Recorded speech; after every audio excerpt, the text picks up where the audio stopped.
بسم اللہ الرحمن الرحیم صلاۃ دائما بارک وسلم وصلی علیہ۔ ڈاکٹر اظہر وحید صاحب کی تصنیف کتاب چہرے سے انتخاب۔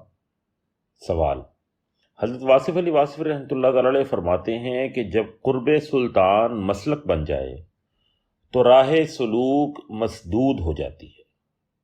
اس قول کی وضاحت کرتے ہیں۔ جواب: یہاں سلطان دراصل طاقت، دولت اور حشمت کی علامت ہے۔ مطلب یہ کہ راہ حق کا طالب ہونے کا کوئی دعوے دار جب دولت کی محبت اور اس کے حصول میں گرفتار نظر آئے تو سمجھ لینا چاہیے کہ اس پر یہ راستہ بند ہو چکا ہے۔ جب کوئی سالک طریقت طاقت کے حصول کے لیے ارباب اختیار یعنی اہل حکومت سے راہ و رسم بڑھانے میں دلچسپی لینے لگے تو سمجھ لینا چاہیے کہ اب وہ راہ حق کا مسافر نہیں رہا۔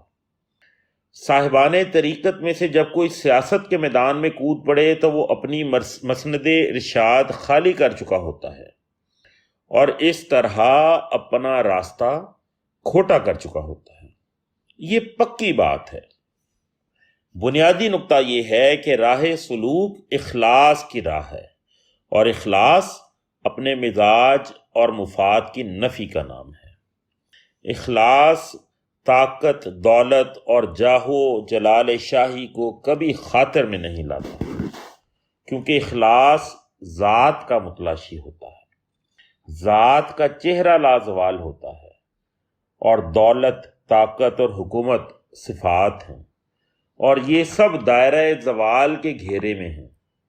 ملک بقا کا مسافر زوال کے دائرے میں اسیر نہیں ہو سکتا، اور اگر کوئی اس دائرے کا اسیر ہے تو وہ عازم سفر بقا نہیں ہوتا۔